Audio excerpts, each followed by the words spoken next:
E agora com vocês, o médico bodybuilder gigante, Fábio Labá. Obrigado, bom dia a todos. Né? Bom, já fui apresentado, né? Com muito orgulho eu acumulo essas duas atividades, né? Eu sou médico e com muito orgulho um atleta, bodybuilder, há mais de 34 anos, né? E adoro, né, essa atividade e fui convidado aqui pela Black School mais uma vez. Agradeço o prestígio, né, de poder estar aqui falando com vocês, né, sobre esse assunto, né, que me foi dado como função para abordar aqui, que no caso, né, em tempos de coronavírus, em tempos dessa pandemia que nós estamos vivendo, vai caber muito bem e eu espero acrescentar alguma coisa em termos de informação para todos vocês. Muito bem, então o que me coube falar, e eu vou abordar aqui, é a influência, né, da nutrição, da suplementação e do treinamento físico, da atividade física na nossa imunidade. Eu vou fazer uma abordagem um pouquinho técnica, né? Talvez, né, eu tenha aqui uma dificuldade em apresentar para vocês de uma maneira diferente isso. Eu tenho que ser um pouquinho técnico para que vocês entendam, então, esta situação. Bom, já foi dito aqui pelo Ivan, mas eu vou reforçar e trazer com uma visão um pouquinho diferente como funciona o nosso sistema imunológico. Eu preciso fazer esse preâmbulo para que vocês possam entender, né, o que eu vou explicar aqui em relação à nutrição, a cada nutriente e atividade física, né?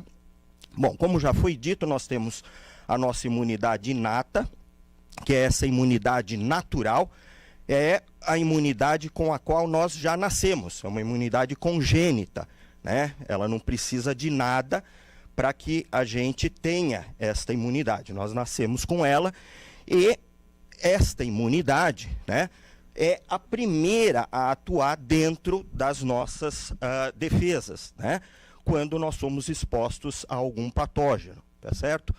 Bom, como já foi dito, a pele é uma grande barreira, né, em termos da nossa imunidade inata, né, e nós, como já sabemos, né, o coronavírus, ele penetra através das mucosas, né? Então, veja, onde a gente não tem pele, né? Então, a mucosa oral, nasal, né? Os olhos, né? São a porta de entrada, habitualmente, para este vírus, né? Além disso, as células natural killer, que também foi dito aqui pelo Ivan, elas fazem parte da nossa primeira defesa contra qualquer tipo de patógeno, né? Inclusive os vírus, né? Bom, além dessa atividade na imunidade inata, nós temos também a síntese de algumas proteínas, que eu vou dizer para vocês, que atuam também nesse processo, ok? Bom, essa imunidade vem, evidentemente, de células do nosso sistema imune, no caso aqui, linfócitos, né, que é um tipo de glóbulo branco, aqueles glóbulos que fazem a nossa defesa, produzidos na medula óssea, né? Eles são armazenados em alguns órgãos linfóides, que nós chamamos, né, os linfonodos, os gânglios, né, linfáticos, o baço. O fígado também funciona como um reservatório de células do nosso sistema imune, né? Bom, essa imunidade inata, né, é a responsável, então, num segundo momento, por ativar a imunidade adquirida, né? Bom, ainda falando sobre essa imunidade inicial, imunidade inata, eu quero mostrar aqui para vocês este processo, né, realizado pelo macrófago, uma célula também que já foi dita aqui.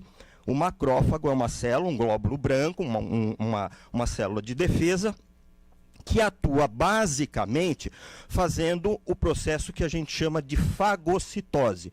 Ou seja, você tem um patógeno, essa célula vai lá, engloba esse patógeno, fagocita esse patógeno, digere ele através dos lisossomos, que é uma estrutura celular, e vai liberar esses fragmentos desse patógeno na sua membrana, de maneira que esse é um dos processos de apresentação para o nosso sistema imune adquirido exercer a sua função. Muito bem. Além dos macrófagos, nós temos essas células natural killers, como que elas atuam, né?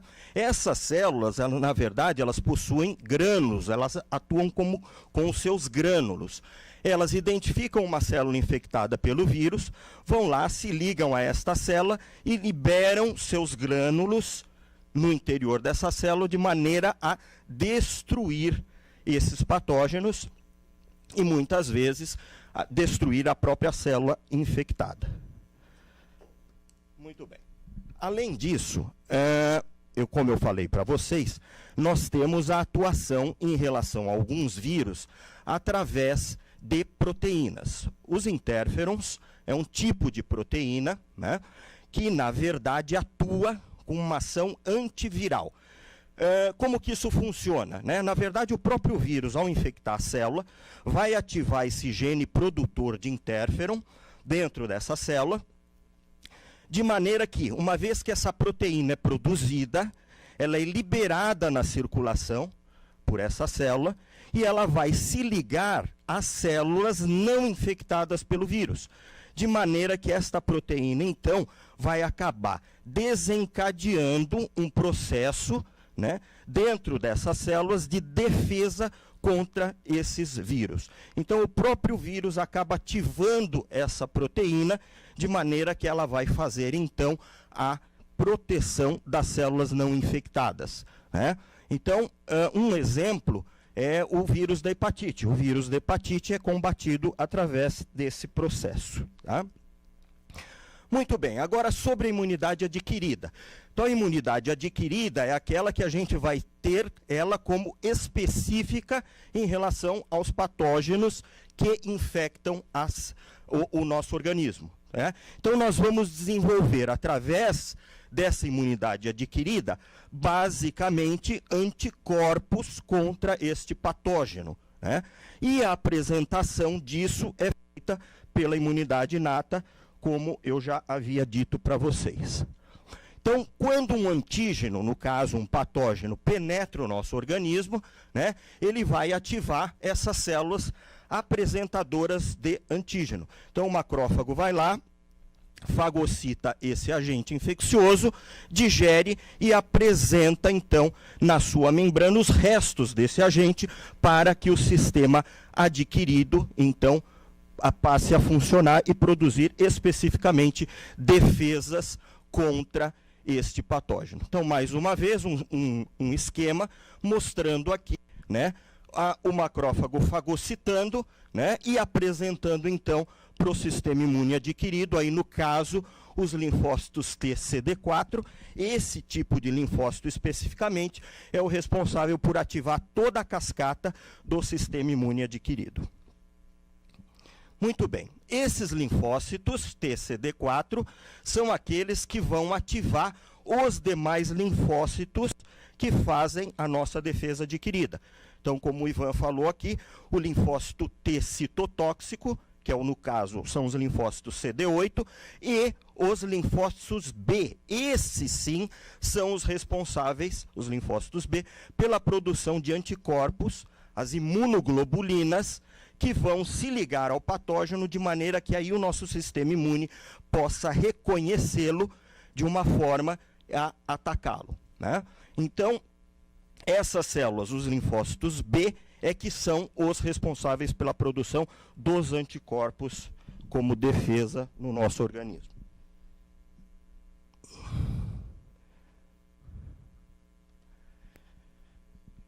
Agora aqui, um resumo, então, de todo esse processo que nós falamos. O nosso corpo entra em contato com o antígeno, no caso o agente infeccioso, o macrófago vai lá, né, faz a fagocitose e apresenta esses fragmentos do patógeno para o nosso sistema imune adquirido, no caso os linfócitos CD4, e os linfócitos CD4 é que são os responsáveis, então, pela ativação dos linfócitos B, que vão produzir os anticorpos, se diferenciam em plasmócitos, e os linfócitos CD8, que também são ativados pelo CD4, de maneira que são células do nosso sistema imune citotóxicas que vão destruir a célula infectada. O que acontece é que também no sistema imune, tanto os linfócitos B quanto os linfócitos T, CD8, os linfócitos citotóxicos, eles criam dentro do nosso sistema imune as células de memória. E é isso que nos protege contra a ação desse patógeno num segundo momento. Então, uma vez criada essa imunidade adquirida, específica para esse patógeno, nós estamos protegidos contra ele definitivamente. Muito bem. Essas células, né, de memória, como eu disse, é que vão garantir, né, num segundo contato com esse agente infeccioso, a nossa proteção. Que, resumindo, então, o sistema inato, a atuação dele é imediata, né, e dura aproximadamente 12 horas, de maneira que aí, então, ele vai apresentar para o nosso sistema imune adquirido, através dessas células, né, os linfócitos B e T, CD8, a estrutura para confirmar, então, o nosso processo de defesa. Em função disso, então, eu vou explicar aqui rapidamente, né, o que é a função da vacina.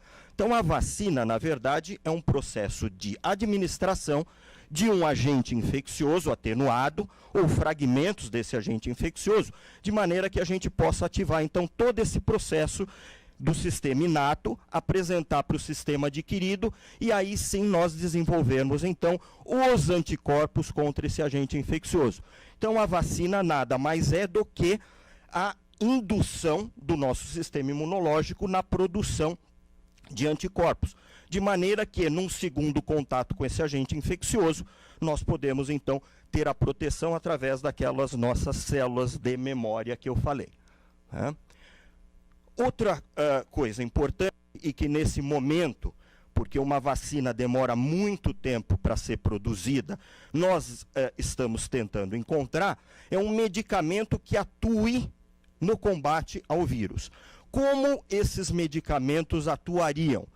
Na verdade, os vírus são ou DNA ou RNA, né, que são ácidos, né, nucleicos, no caso, e eles vão se incorporar ao núcleo das células para se modificarem, para se multiplicarem, tá certo? Então, os medicamentos, basicamente, teriam o intuito de bloquear essa replicação, né? Então, para cada tipo de vírus, nós teríamos um medicamento. Então, nós não temos um medicamento que age em todos os vírus, né? No caso, por exemplo, como eu disse para vocês, nós podemos usar, por exemplo, o interferon, que é aquela proteína produzida, né, e desencadeada pela própria infecção pelo vírus, né, no combate a esse agente infeccioso, né? Isto nos permite, então, imaginar que existem medicamentos que combatem o vírus que têm sempre a mesma função, ou seja, é bloquear a replicação desses vírus, né? Então, hoje, né, se fala muito na hidroxicloroquina em relação ao Covid-19, né? Como que a hidroxicloroquina atuaria, né? Basicamente, ela teria duas funções: de alterar o pH dentro da célula, ou seja, se o vírus adentrar essa célula, ele não vai ter o ambiente adequado para sua replicação, ou ela vai bloquear a entrada desse vírus na célula através de uma atuação na membrana das células, né? Então, a hidroxicloroquina teria essa dupla função. Mais uma vez, ressaltando aqui que isso depende ainda de várias avaliações para que se torne um protocolo de tratamento. Mas o mecanismo de ação, para que vocês entendam, é basicamente esse, de interromper a replicação viral. Muito bem. Vamos entrar agora no tema, né, que é, uma vez entendido como atua o nosso sistema imune, a função, então, da alimentação, de alguns nutrientes e da atividade física no nosso sistema imunológico. Bom, a alimentação, né? A alimentação, como já foi dito aqui pelo Ivan, extremamente importante. Vocês viram que em todo esse processo de imunidade, né, nós dependemos de diferenciação celular, proliferação celular, né, a produção de muitas proteínas para o nosso sistema imune, de maneira que um nutriente básico, evidentemente, para todo esse processo, são as proteínas, né? Então, na nossa alimentação, né, nós não podemos ter déficit proteico, porque isso sabidamente vai interferir em todo esse processo do nosso sistema imune, né? Outra coisa importante em relação à nutrição é a fonte de energia, né? Os carboidratos, né? Como foi dito aqui também, imagine que todo esse processo celular, todo esse processo metabólico vai depender de energia. E essa energia vem basicamente da glicose, que é oriunda dos carboidratos que nós adquirimos através da nossa alimentação. Então, esse não é o momento de fazer nenhuma dieta restritiva, né? Nenhuma dieta que vai impor aí um déficit calórico, principalmente de carboidratos, uma vez que nós podemos, assim, dessa forma, também estar comprometendo o nosso sistema imunológico. Além disso, né, os micronutrientes que nós também temos que ter, né, na nossa alimentação, né? Algumas vezes até precisamos suplementar, mas essa alimentação precisa ser rica em verduras, legumes, frutas, de maneira que a gente possa obter as vitaminas e minerais necessários para o nosso processo imunológico. Muito bem. Uma coisa importante, né, de salientar aqui é que nós, através de alguns exames, podemos medir, né, o déficit nutricional, né? Basicamente, né, nós fazemos essa avaliação do ponto de vista laboratorial, né, com um hemograma, onde nós vamos avaliar a série vermelha, os glóbulos vermelhos, de maneira que, claro que se nós tivermos deficiência, anemia, isso é um reflexo de um grau de desnutrição. Outra coisa importante são os linfócitos totais. Os linfócitos, se nós formos ver lá no hemograma, é um tipo de glóbulo branco em que nós medimos, né, no sangue através deste exame. E os linfócitos são um reflexo muito importante em relação à nossa nutrição proteica. Então, um déficit proteico vai se refletir na síntese dos linfócitos. Então, a contagem de linfócitos totais, vem lá no hemograma, é extremamente importante para que nós possamos avaliar o nível de risco nutricional que esse paciente está. Ou seja, através desses parâmetros, nós sabemos que menos de 1.500 linfócitos por milímetro cúbico, por ml, significa que nós temos, então, um déficit nutricional proteico. E isso precisa ser corrigido, porque isso vai implicar diretamente, olha lá, no nosso sistema imune. Os linfócitos, aqueles importantes, o linfócito CD4, o linfócito CD8, o linfócito B, que, como nós vimos anteriormente, participam do nosso sistema imunológico de uma maneira extremamente ativa, né? Outra forma da gente avaliar a nutrição, a parte nutricional proteica, é através da dosagem de albumina, né? A albumina nós dosamos no nosso sangue e níveis abaixo de 3,5 vão indicar aí uma carência proteica que precisa ser corrigida também, ok? Então, esses parâmetros vão nos auxiliar, do ponto de vista laboratorial, a avaliar a condição desta pessoa em relação ao déficit proteico. Agora, eu vou falar especificamente de alguns nutrientes que atuam de uma maneira direta no sistema imune.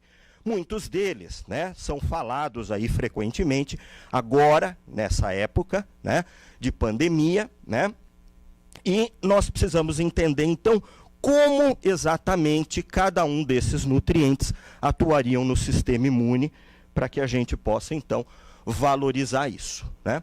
Bom, a glutamina, ó, é o primeiro que eu vou falar aqui, é um aminoácido, né? É um aminoácido não essencial, que significa isso, que o nosso corpo é capaz de produzi-lo.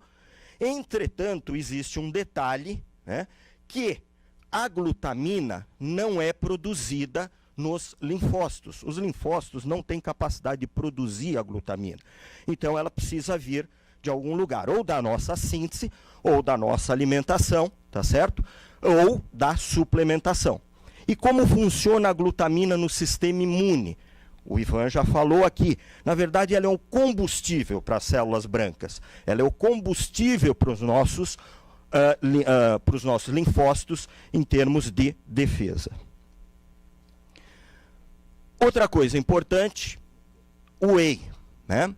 O whey protein tem algumas particularidades em relação a ele. Não só como uma fonte de proteína, né? Mas ele diretamente, então a proteína do soro do leite atua de uma maneira direta, e isso já foi demonstrado, diferentemente de outras proteínas, atua de uma maneira direta na produção de anticorpos. Então, as imunoglobulinas, que são os anticorpos produzidos lá no linfócito B, né, no plasmócito, e liberado para atacar os patógenos, né, eles são diretamente vinculados a esse tipo de proteína, ok? Muito bem. Nós temos aqui, né, alguns trabalhos que demonstram, né, já na década de 80, né, que a proteína do soro do leite, ó, a proteína do soro do leite bovino, que é a base do whey protein, né, ela promove esse estímulo imunológico, tá certo? Na síntese, principalmente, das imunoglobulinas M. O que são as imunoglobulinas M? São aquelas imunoglobulinas de primeiro ataque. São aquelas que nós vamos produzir uma vez entrado em contato com um agente infeccioso, tá certo? Então, as imunoglobulinas G são imunoglobulinas tardias, das células de memória. Das células ativas, no primeiro momento, são a M e tem uma dependência direta da proteína do soro do leite, né? Muito bem. Além disso, a proteína do soro do leite, né, o whey, ela vai estimular o aumento da produção dessa substância, a glutationa, no baço, no fígado, naqueles órgãos que eu falei para vocês, que são responsáveis pelo armazenamento dos glóbulos brancos. E o que a glutationa faz? Olha lá, ela vai estimular esses linfócitos a sintetizar, então, os anticorpos. Então, é a ação direta, né, desta proteína na síntese das imunoglobulinas, tá certo? Bom, além disso, no whey, nós temos também lactoferrina, e a lactoferrina, através dos seus peptídeos, tem uma ação direta no vírus da hepatite C, ok? Específica em relação a esse vírus. Continuando, então, vamos falar agora desses outros dois micronutrientes, zinco e magnésio, né?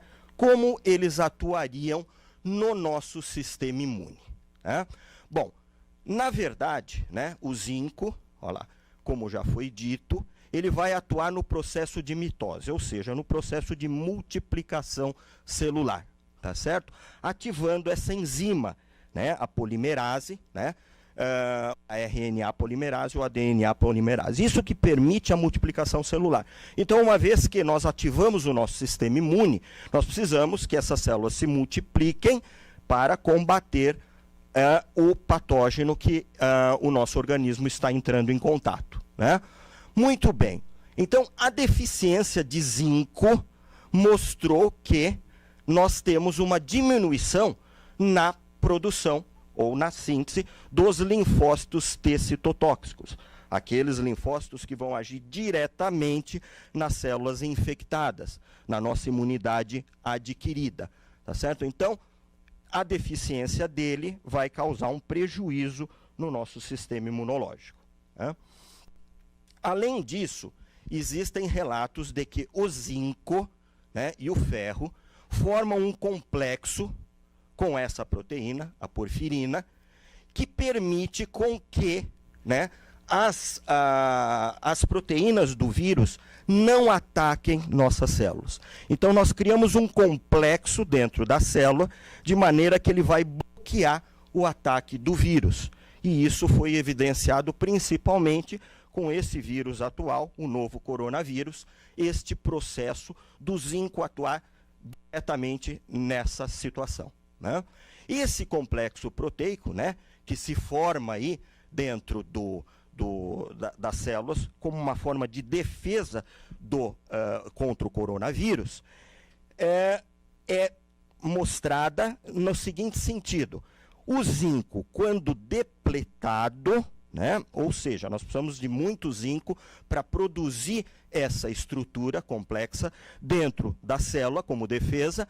Uma vez que nós temos deficiência de zinco, uma das manifestações disso, olha lá, é por isso que algumas pessoas apresentam essa sintomatologia na infecção pelo coronavírus.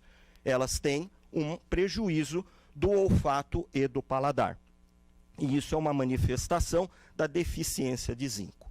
Ou seja, esse é um micronutriente extremamente importante nesse processo atual contra o coronavírus. A formação desse complexo, né?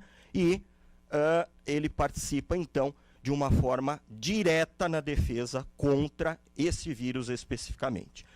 Cabe ressaltar aqui que o coronavírus tem um envolvimento do processo de troca gasosa, né, no processo respiratório, o comprometimento pulmonar dele.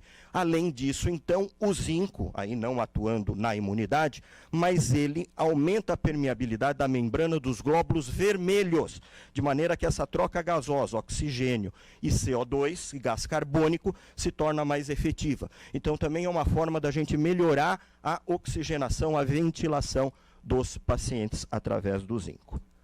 O magnésio, outro micronutriente importante aqui no processo imunológico, assim como o zinco, né, ele vai participar como substrato, como já foi dito, para ativar aquelas enzimas, a RNA polimerase, DNA polimerase, ou seja, ele participa também ativamente do processo de multiplicação das células do nosso sistema imune, tá certo? E de maneira que ele atue também como um modulador dos macrófagos e neutrófilos, que são células do nosso sistema imune. Em relação à vitamina C, né, que também é muito falada, principalmente em infecções virais, né, a função dela, basicamente, como o Ivan salientou aqui, é o fator antioxidante que essa vitamina tem. Ou seja, ela não tem uma ação direta nas células imunes, em termos de estimular o processo de defesa, mas ela vai proteger essas células de defesa do ataque dos radicais livres, que, como vocês já sabem, ataca a membrana celular, gerando então uma destruição dessas células, o que nós não queremos nesse momento. Nós queremos ter as nossas células de defesa atuantes e numa quantidade efetiva para combater, então, o ataque pelos vírus, ok? Então, basicamente, a ação da vitamina C está relacionada ao processo de depuração dos radicais livres e proteger as células. Vitamina D. A vitamina D, né, também entrou aqui em grande discussão em relação ao trabalho publicado em Turim, né, na Itália, onde se verificou que a maioria dos pacientes graves e os pacientes que morreram por coronavírus apresentavam deficiência de vitamina D. Agora, como isso tem influência no nosso sistema imunológico, ainda não está sacramentado. Entretanto, o que a gente sabe, né, é que existem receptores de vitamina D nos linfócitos. Olha lá, nos linfócitos T, nos linfócitos B, né, que atuam no nosso sistema imunológico adquirido, tá certo? De maneira que o que talvez ela exerça é uma modulação nessas células de defesa. Agora, como age especificamente, nós ainda não sabemos, tá certo? O que se fala em relação a essa deficiência de vitamina D observada nos pacientes nos pacientes da Itália é que, na verdade, essa deficiência é uma consequência, porque o sistema imunológico foi ativado, né? E ele vai consumir, evidentemente, muito mais esse micronutriente. Outro papel, né, que cabe aqui salientar, que já foi dito, é que ela também atua como antioxidante no combate aos radicais livres, no sentido de preservar as nossas células de defesa. Né? Agora, eu vou falar um pouquinho sobre como o sistema imunológico é ativado através da atividade física. Né? O Ivan entrou nesse assunto também, e eu vou falar aqui um pouquinho mais em relação a isso. Né? Bom, para que a gente tenha ativação do nosso sistema imunológico, né, nós precisamos, através da atividade física, ter contração muscular. Né? E, evidentemente, o aumento da nossa frequência cardíaca. Isso é um reflexo do quê? O aumento da frequência cardíaca. Que nós, durante a atividade física, estamos produzindo as catecolaminas, adrenalina, noradrenalina, que são extremamente importantes, né, no estímulo para as nossas células imunológicas. E este processo vai mobilizar as células imunes, né, que estão lá naqueles órgãos-alvo, né, naqueles órgãos de armazenamento, como o pulmão, o baço, os linfonodos, que são os gânglios linfáticos que nós temos no nosso corpo. Então, a atividade física vai mobilizar as células que estão ali naqueles órgãos, trazendo elas para a circulação, de maneira que aí sim, uma vez que o patógeno está dentro do nosso organismo, através da circulação, ele possa atuar. Ok? Muito bem. Então, o que nós concluímos é que uma atividade física leve ou moderada, 30 a 60 minutos por dia, é suficiente, então, para desencadear esse processo de resposta imune, de mobilizar essas nossas células de defesa, desses órgãos de reserva, e também mobilizá-las da periferia, tá certo? Ou seja, essas células ficam margeadas nos nossos vasos sanguíneos, e a adrenalina e noradrenalina faz com que elas saiam da margem e caiam diretamente na circulação. Uma outra coisa importante é que a atividade física vai ativar aquelas as nossas células de defesa inatas, né? Principalmente os macrófagos, aqueles que fazem a fagocitose e a apresentação para o nosso sistema imune adquirido. A atividade física tem uma importância, evidentemente, em todos nós, mas em idosos muito mais, em função de que, sabidamente, o sistema imune dessa faixa de população tem um desempenho menor. Né? De maneira que, então, a atividade física vai facilitar a renovação dessas células de defesa, principalmente as células de memória, aquelas células lá do nosso sistema imune adquirido, que adquiriram um sistema de proteção já específico, ok? Além disso, além dessa atividade, né, direta na mobilização, existem liberações hormonais durante a nossa atividade física. Um deles é a adrenalina, né, de maneira que nós vamos, então, através dela, mobilizar, desmarginalizar aquelas células brancas da nossa circulação. Elas saem da periferia, da parede dos vasos e vão se integrar na circulação, tá certo? Além disso, né, a atividade física é uma forma de controlar algumas doenças, aquelas comorbidades que estão associadas a uma gravidade maior na infecção, no caso aqui do coronavírus. Então ajuda no controle do diabetes, ajuda no controle da hipertensão, de maneira que assim também nós temos uma efetividade maior do nosso sistema imune. Existe também o processo de monocitose. Monocitose é o aumento desse tipo de célula branca. Os monócitos, né, são aquelas células responsáveis pela formação dos macrófagos. Então, os macrófagos vêm dos monócitos. Então, como nós já temos dito, né, essa atividade fagocitária, né, é otimizada pela atividade física. E aqui alguns trabalhos que demonstram, então, essa atuação da atividade física, aumentando também monócitos. Então, como eu disse para vocês, né, uma vez iniciada a atividade física, nós vamos ter lá neutrofilia, monocitose, aumento do número de macrófagos, aumento da efetividade dos macrófagos. Então, nós vamos otimizar o nosso sistema imune. Esse processo vai durar por 5 a 6 horas e no período pós-exercício nós começamos a ter, então, a normalização dessas células. Então, uma coisa importante aqui é que não adianta ter sido atleta no passado, né? Nós não criamos aqui uma reserva ou uma poupança por ter sido atleta. Isso aqui, este processo, só vai ocorrer nos indivíduos que tenham uma atividade física regular, diária, como nós mostramos aqui, de leve a moderada intensidade, tá certo? Então não há benefício o fato de um dia você já ter sido atleta. Uma coisa importante é que, claro, também não vamos dizer que a atividade física vai criar aí uma barreira, né, total em relação à infecção.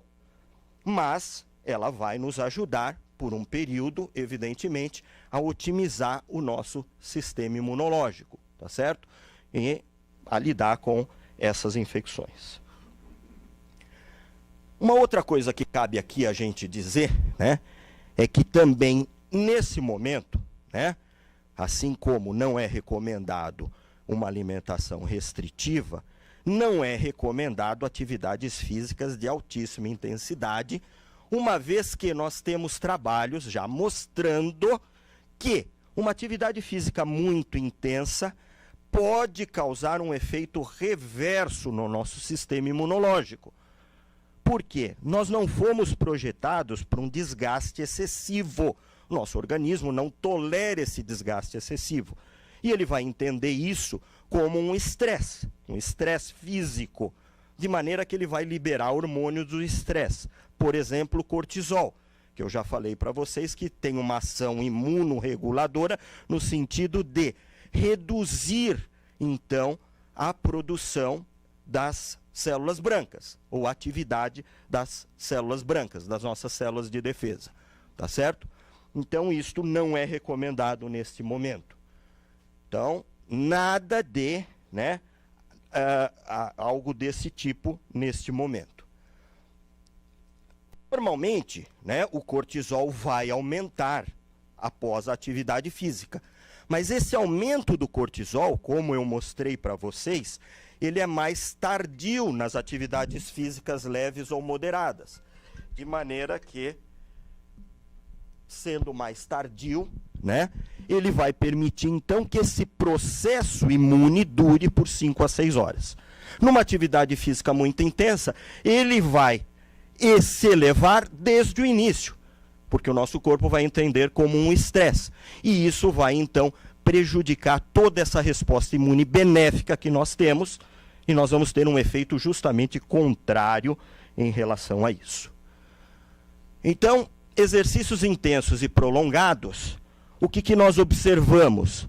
Através da coleta de um hemograma, por exemplo, logo após essa atividade física intensa, que os linfócitos diminuem, os leucócitos diminuem nesse processo. Ou seja, nós criamos um ambiente de janela aberta, que a gente chama, ou seja, um ambiente propício para infecções. O que não é o nosso objetivo, evidentemente, muito menos nesse momento. É claro que atletas de alta performance, algumas vezes, vão se submeter a esses processos, mas neste momento, não, de maneira alguma, porque a gente já sabe de antemão que este processo é prejudicial para o nosso sistema imunológico. Bom, quero agradecer a atenção de todos vocês. Espero ter contribuído um pouquinho mais aí em termos de conhecimento, em termos de mecanismos de ação desse processo todo no nosso sistema imunológico, uma vez que esse é um assunto que tem sido aí muito corrente, né? Eu preciso te perguntar uma coisa que a gente escuta tanta informação, né? É achismo ou não dizer que o vírus no calor ele se propaga menos do que no inverno? Isso tem a ver com o vírus ou tem a ver com a suscetibilidade das pessoas de adquirirem gripes, resfriados, tal, quando o tempo está mais frio?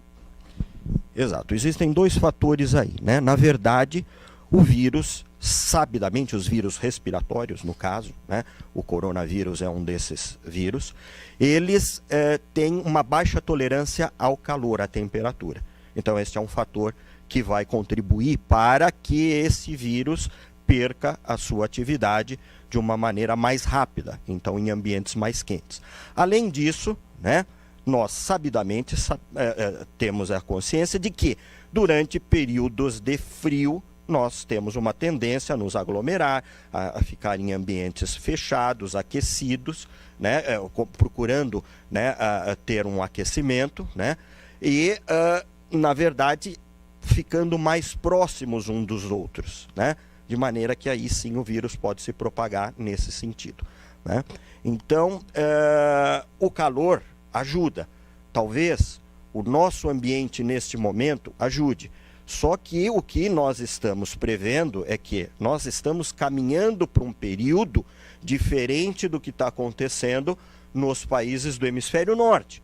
Nós vamos agora entrar num período de frio, o que pode levar a um agravante em termos de contaminação nesse momento, por aglomeração e por temperatura, que o vírus aí sim tolera muito melhor o frio do que o calor, né? Então a gente precisa tomar um pouco de cuidado com isso, porque a curva descendente que pode estar acontecendo no hemisfério norte, aqui pode virar ao contrário por conta desta situação.